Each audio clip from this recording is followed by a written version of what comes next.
etc.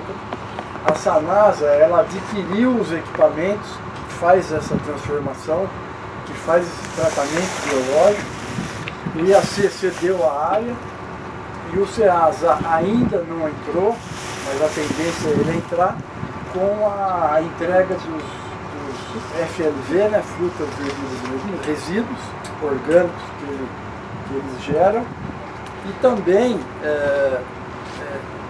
criar um mercado para a aplicação desse composto, né, porque eles têm assim, o know-how de utilizar fertilizante orgânico, o pessoal lá do SEASA. Então esse foi o convênio que criou essa usina. Essa usina ela tem 3 grandes pilares de sustentação. O pilar econômico, que é que na verdade a gente está deixando de dispor esses resíduos no aterro sanitário. Até então a gente dispunha lodo de esgoto e galharia, poda, enfim, supressão arbórea aí da cidade. Dispunha-se isso no aterro sanitário. Isso não é mais... E no aterro sanitário a gente sabe que tanto o lodo como a galharia, ela causa problemas ambientais, problemas geotécnicos de instabilidade da massa orgânica dentro do aterro sanitário.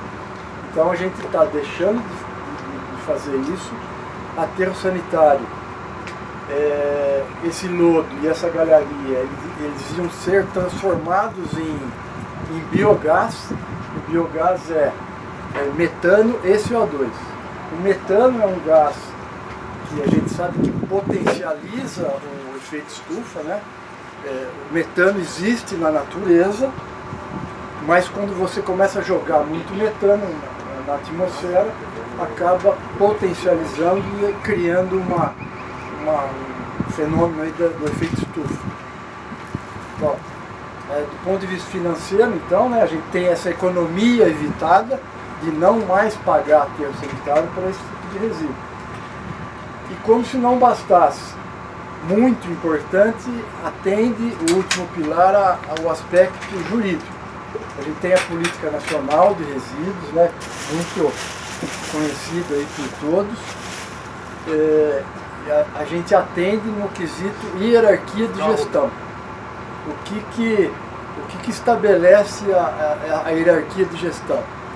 Que a prefeitura tem que tratar resíduos e lançar resíduos em aterro sanitário somente após um processo de tratamento, que é exatamente o que a gente faz aqui. Então, atende esse pilar jurídico aí desse processo. O processo de tratamento aqui é um processo biológico, relativamente simples, né, que eu falo relativamente simples, porque tem que dar os ajustes. Tratamento biológico, o Fábio também é engenheiro sanitarista da minha turma também, já com os quase 40 anos de prefeitura. O Fábio tem uma outra... No DLU a gente tem vários setores de engenharia. O Fábio a vida inteira trabalhou nessa parte social ambiental, né? Ajuda aí muito as cooperativas, que teve um puta avanço aí, depois se quiser falar seria legal. Então o tratamento biológico é você equilibrar as bactérias com a quantidade de comida a ser digerida. Então esse que é o grande pulo do gato, e quando existe algum desequilíbrio nessa equação, aí acaba gerando algum problema de condições de anaerobiose, etc. Mas o pulo do gato é você fazer esse equilíbrio, né? O número de bactérias, de indivíduos digerindo a matéria orgânica. Isso é o processo biológico aeróbico, que aí a própria natureza acaba, você dando condições, a natureza acaba que ajudando aí o processo. Então a gente tritura parte do material que chega aqui. Essa usina, a gente tem uma licença da CETESB para operar com 220 toneladas por dia de material, 100 toneladas de lodo e 120 de resíduos verdes, em geral. Então esse resíduo verde, ele é preparado, misturado com o lodo de esgoto, né, numa proporção adequada, é como se fosse fazer um bolo. Tá? Então a gente coloca alguns ingredientes, material triturado, a madeira, que a gente pode ver nesse primeiro compartimento aí, né? E tem a madeira que já chega da rua triturado numa granulometria mais fina, e esse equipamento verde, ele tritura a madeira e deixa a madeira em condições de 20 a 25 centímetros, interessantes para as bactérias aeróbicas dar o início do processo. Tá?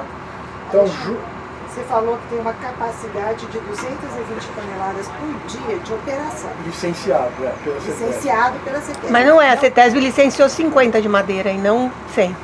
Não. E não licenciou o SEASA ainda.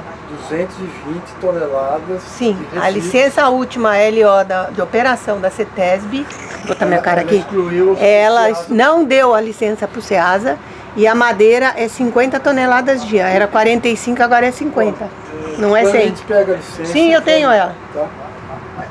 Mas a minha pergunta é o seguinte: você tem essa licença com essa tonelagem toda, mas não quer dizer que você utilize tudo isso, né? Quer dizer, é o máximo que você teria de capacidade para operar licenciado pela CETESB. Exatamente. A minha licença, dada pelo órgão estadual, é de 220 toneladas. No entanto, o meu contrato com a empresa terceirizada aqui, a IBD, é 100 toneladas dia. É isso que eu estou operando. A gente está fazendo uma nova licitação por conta de atender essa licença, esse volume de 200 toneladas. Efetivamente, então, são 100 toneladas por dia que você opera, de fato. Isso, exatamente. Então depois eu quero que você pegue sua licença, porque a que eu peguei na CETESB é 50. Tá legal. É 100 toneladas dias de galharia ou 100 toneladas dias do todo? É 30 de lodo e 70 de resíduos verdes. Não é só galharia, tá? Tem Resíduos em geral. poda de grama, palha de grama, enfim. Tem resíduos verdes que é classificado. A gente pode pegar no sistema aí da balança, tem um sistema que classifica todo o material de entrada aí, verde fino, verde galho, tronco, raiz, etc. Bom, então eu estava falando não sei se o SEASA, por que ele não veio aqui ainda, né? Que a CETESB acabou deixando para ser estudado futuramente. A gente sabe que o SEASA ele é um pouco indisciplinado na questão de segregar resíduos na origem. Então lá vem muito misturado. E se vier proteína animal junto nesse material, a proteína animal pode atrair pássaros, que é prejudicial ao aeroporto dos Amaranhos que a gente tem aqui do lado. Então essa é a principal razão do SEASA ainda não estar operando aqui com a gente. Tá? Então, bom, após essa mistura de lodo com cavaco de madeira, com galharia, que a gente chama de material estruturante. Qual que é a função? É estruturar, o lodo vem muito úmido, dar uma condição geométrica na leira para ela passar pelo processo. Importante também falar que nessa biotorta, que seria o cavaco, os resíduos verdes, o lodo, a gente acrescenta calcário dolomítico e gesso agrícola, com o objetivo de mais sanitário, né, para eliminar os patogênicos aí existentes no lodo de esgoto.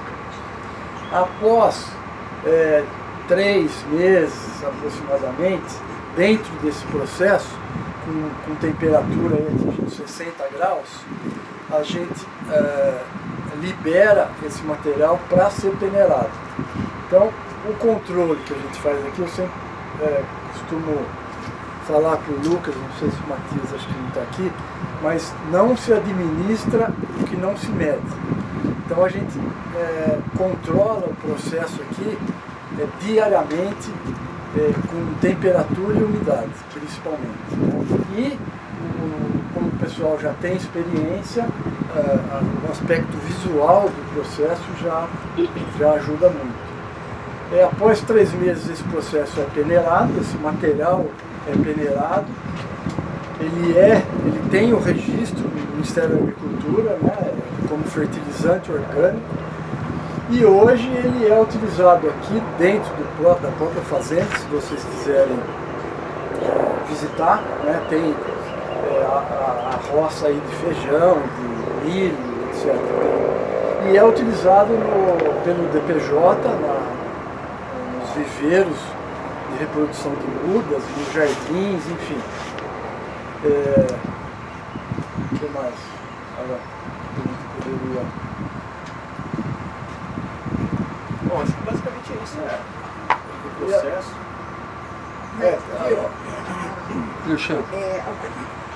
Eu não desconheço o contrato que foi feito com a MB, mas no contrato a MB recebe pelo volume tratado ou como que é essa... Então, tem esse contrato com a prefeitura faz? Esse contrato tem um escopo técnico extenso. Sim. Mas o mais relevante desse escopo técnico é a balança. É o material que chega na balança dos resíduos verdes e da biotorta, da mistura do lodo com esse material. Então é por peso. Sim. E qual é a relação entre o que chega e o que é a biotorta que é gerada? É 1/3, aproximadamente. Um terço vira biotorta. Lucas, Não, a biotorta 40%? Não, a biotorta é o que 100%, né? Porque você recebe o lodo, recebe o verde, junta com o calcário e faz a biotorta. Então a biotorta é essa somatória. Sim, mas em termos de peso. Ela quer saber o quanto que gera de cada produto. Exato, é isso? exato. subproduto. Deve ter alguma Tem. uma redução de volume. Muito. De volume e de peso. Então, o que entra, 1/3 é composto orgânico ou fertilizante orgânico, 1/3 é rejeito da peneira, que é um rejeito ativo do ponto de vista biológico. Ele pode retornar ao processo, ao ciclo. E o terceiro terço aí Umidade, porque o tratamento é biológico e tem 2 efluentes, CO2 e água. Então a água em forma de vapor, né, que depois pode passar lá o compostador para vocês verem, e sai uma fumaça branca, e essa umidade. seria uma fumaça, seria o vapor d'água sendo evaporado. Oi, Alexandre, como é que chega o lodo? Como é que ele é recebido? O lodo chega numa caçamba hermeticamente fechada da Sanasa, né, que ela pega nas hertes aí e traz para cá. Meu não é profissional. Aqui a gente tem um protocolo de recebimento desse lodo. A gente recebe o lodo sobre uma cama desse material verde, tá? Triturado, e já imediatamente você aplica no lodo o calcário para ter uma reação exotérmica, a temperatura sobe, elimina os principais patogênicos, aumenta o pH, imediatamente você tem que voltar, dar condições para o meio aeróbico, né? Misturando a madeira, o cavaco de madeira, para propiciar aí o crescimento das bactérias aeróbicas. E isso é feito aqui mesmo nesse pedaço ou longe daqui? Não, aqui chega o material. Essa primeira leira aqui, ela está bem escura, que é uma leira bem nova, vamos dizer assim. As outras, com uma coloração um pouco mais opaca, ela já tem ali um tempo de residência, elas são todas numeradas, e o que a gente controla, como eu falei, é umidade, temperatura e o tempo de residência. E esse cheiro que está todo mundo reclamando há anos, é do quê? Que a hora que chega o esgoto, que horas que é que dá o cheiro? É o que eu falei, às vezes dá um desequilíbrio nesse processo biológico e causa algum tipo de incômodo de odor. O que a gente percebeu que a inversão térmica é fator preponderante nesse problema com a vizinhança de odor, mas hoje eu, sinceramente, eu não sei se vocês sentiram alguma coisa, mas eu não sinto nada. A gente tem um monitoramento aqui também de odor, não só na planta, mas como no entorno. Ontem à noite tinha o pessoal aí fazendo esse monitoramento no Qual é a bairro. regularidade dessa Pisando é tanto tempo. Não, o controle do processo é toda hora. Vocês vão ver lá o cara medindo a temperatura da leira, no termômetro, mede a temperatura da leira, coleta a amostra da leira, traz para o laboratório que ele tem, determina a umidade. O pessoal da operação, eles pegando o material, eles já têm a noção do percentual de umidade que a massa orgânica atinge. Seria possível usar um biodigestor e utilizar os gases, a emissão dos gases para cogerar, para alguma outra função, por exemplo? Se teria possibilidade Usar um biodigestor para fazer o mesmo processo e os gases, ao invés de ir para a atmosfera, separar gases para cogeração e biogeração, por Então, exemplo. aqui o processo biológico é outro, não é através do biodigestor. O biodigestor é um outro processo anaeróbico e vai gerar metano. Esse metano ele pode ser reaproveitado e utilizar como energia alternativa, né? Sim. Mas o processo aqui é aeróbico. CO2 e água são os efluentes gasosos Na aí que elimina. licitação que vai ter, não sei se já teve ou vai ter, está previsto uma usina para gerar, cogeração. né? Então, aí a gente está falando de uma outra família de resíduos. Aqui a gente está falando de lodo de esgoto. Quando a PPP do lixo, né? A PPP ainda está tendo vários estudos, mas o principal dele é a reciclagem máxima dos resíduos. Porque, assim, tem que saber o que compõe o resíduo sólido domiciliar, principalmente. Então ele é composto de material reciclável, matéria orgânica, que a gente é um país que infelizmente gera muita matéria orgânica, 50% é resto de comida, né? Matéria orgânica. E tem uma terceira fração no lixo domiciliar, que ele não é nem matéria orgânica e ele também não tem valor comercial para isso. Então esse material teria que ir para um aterro sanitário. A PPP ela preconiza essa reciclagem, em especial dos resíduos de embalagens, né, que é o segundo principal pilar aí da Política Nacional de Resíduos, que é a responsabilidade compartilhada e logística reversa. Essa garrafa aqui que eu vou tomar um gole agora, isso aqui não é só a responsabilidade da prefeitura. Não, mas eu tenho medo. Isso é muito importante, certo? Isso aqui é responsabilidade compartilhada. E é logística reversa. Então, quem fabricou essa embalagem é responsável também. Né?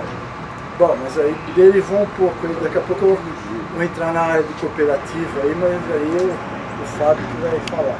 Tá. Duas dúvidas. Sobre essa questão do resíduo familiar, isso não caberia aqui, caberia no novo contrato da prefeitura em relação ao lixo. Resíduo, desculpa. Resíduo Domiciliar.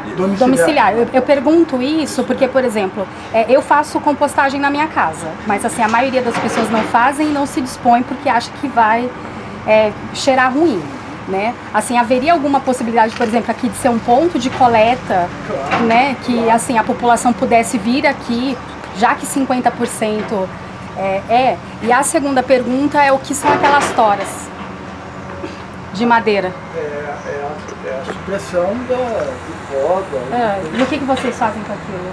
tritura e incorpora no processo. Tá. Aquelas toras grandes? Ah não, desculpa. As toras grandes. Lá é material da lagoa do Taquará. Mas não ia pro Lago do Café? Pelo jeito tem os dois muito, eles estão lugares. distribuindo. Não, mas é aqui e lá no Lago do Café. Isso. Mas assim, aquilo que você Você falou... sabe me dizer o que eles vão fazer?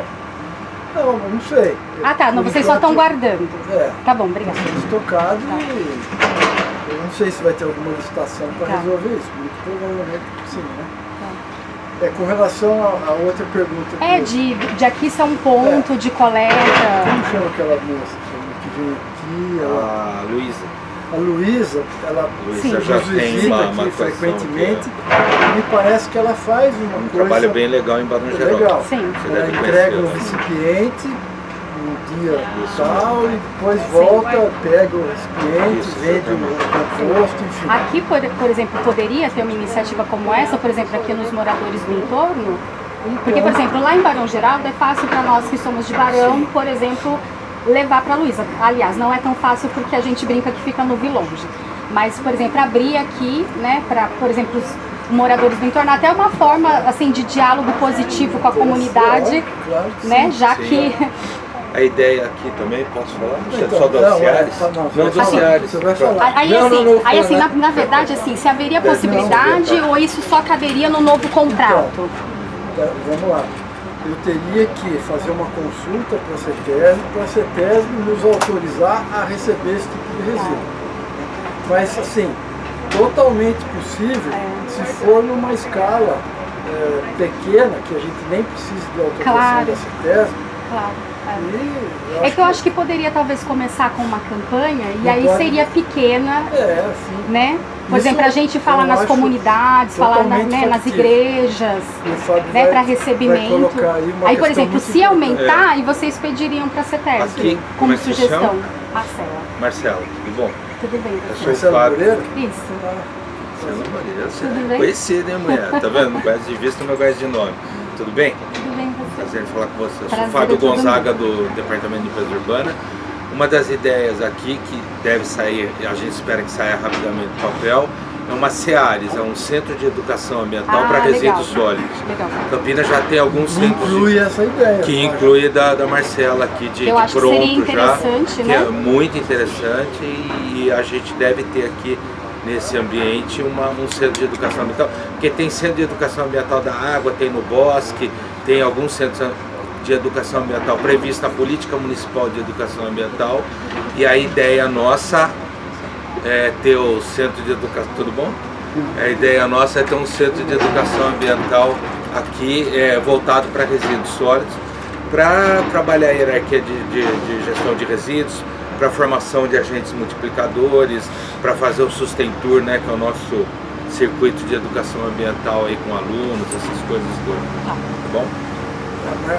Falaram tão assim de você, Marcelo, que você é É moleque, chique, né? Tem que bater continência pra ela. Não, imagina. Tô brincando. Agora que ela Você vai conhece? te trucidar, Não vai né? nada. Não é parceirona isso aqui. Ideia boa, ideia boa.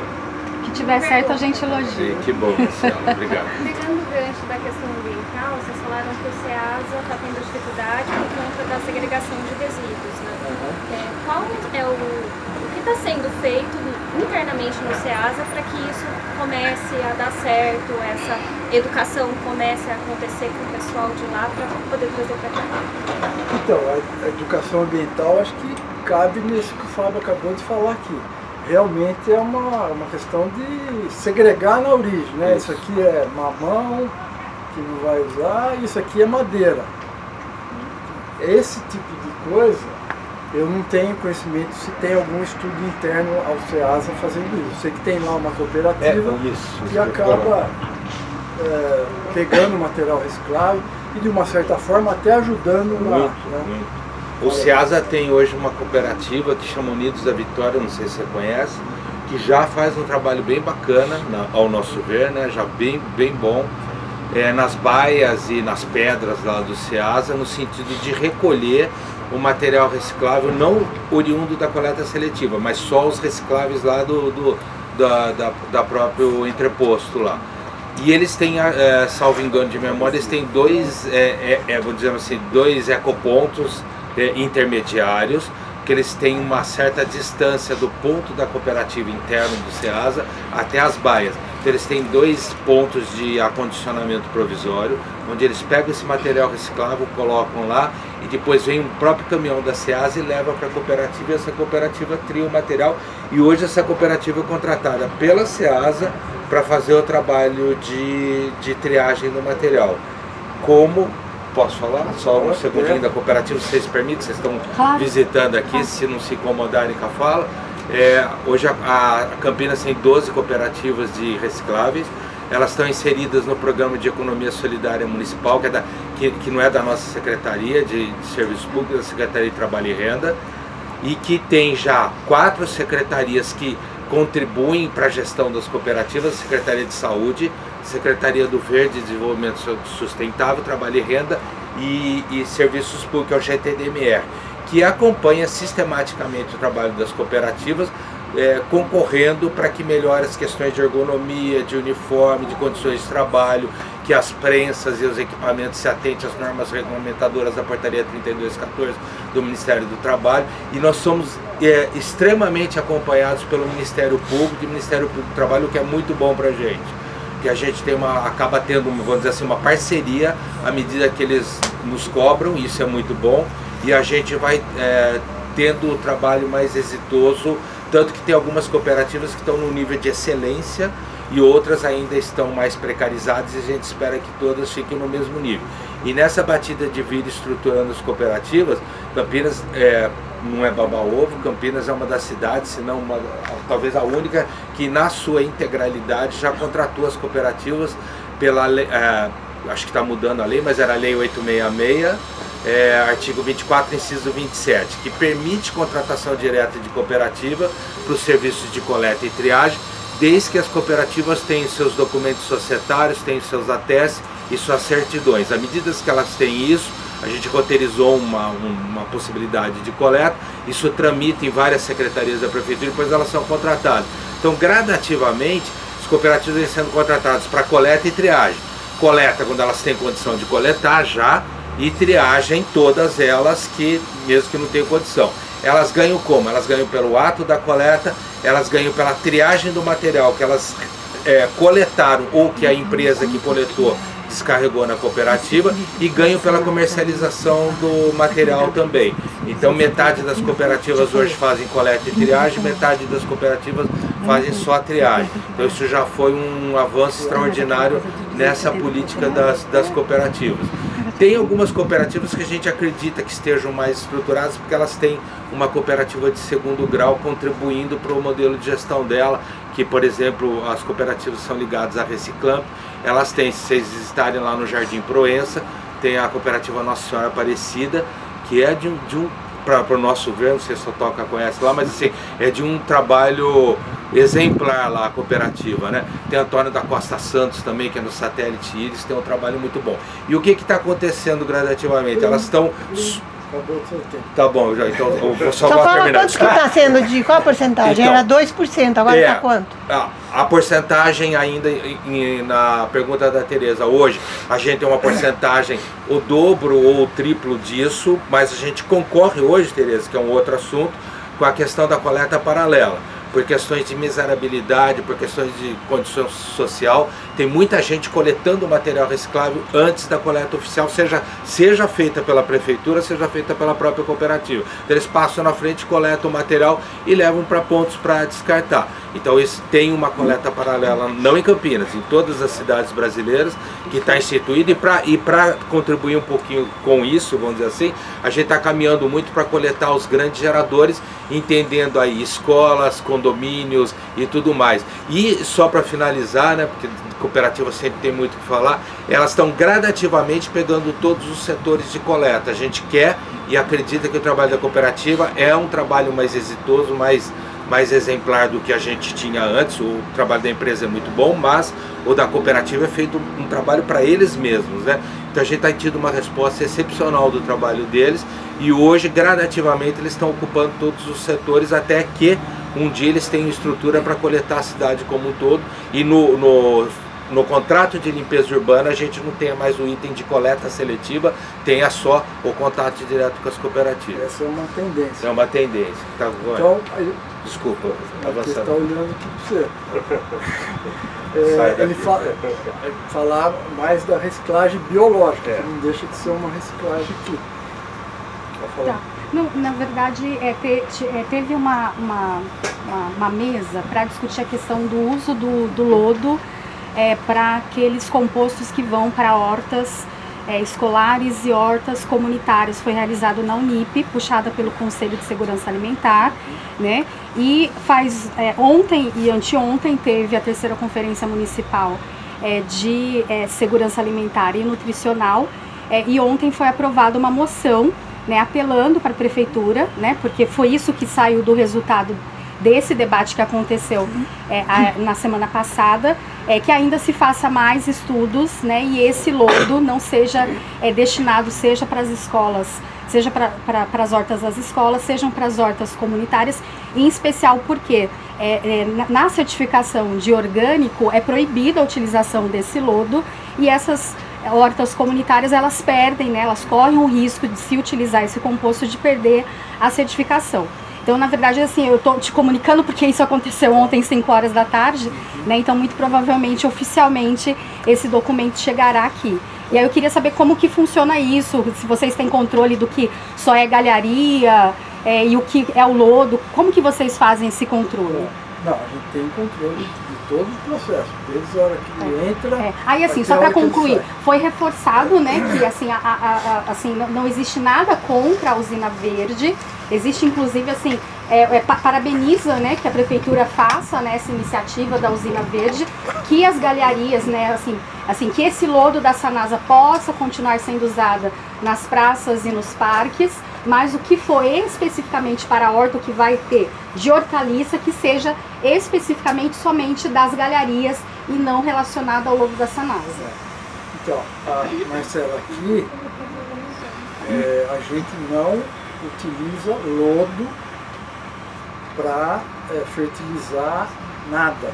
O que a gente utiliza aqui é o fertilizante orgânico.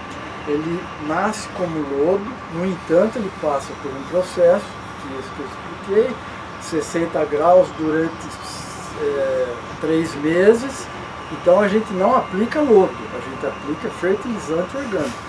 Utilizamos o lodo e alguns outros insumos aí para fabricar o nosso fertilizante orgânico. Então, o Conselho Municipal, assim, a 3ª Conferência de Segurança Alimentar e Nutricional aprovou ontem uma orientação que esse composto não seja mais destinado para as hortas escolares e comunitárias, que somente o composto que seja de galharia. Isso foi aprovado ontem e muito provavelmente, assim, esse documento oficialmente chegará a vocês. Ontem foi aprovado, era 6 horas da tarde, né? Então, assim, como eu estava na conferência, eu estou comunicando vocês, né, assim, até para saber... Deixa eu concluir, então, isso, não, só desculpa. Então, assim, é isso. Assim, esse composto foi solicitado que eles não sejam mais destinados para a produção de hortaliças, que seja destinado para outras coisas. Isso, agora você falou correto. Isso. Esse composto, o que a gente não utiliza lodo para fertilizar nada. Então, Marcela, esse produto final nosso, que é o fertilizante orgânico, ele tem o registro do MAPA.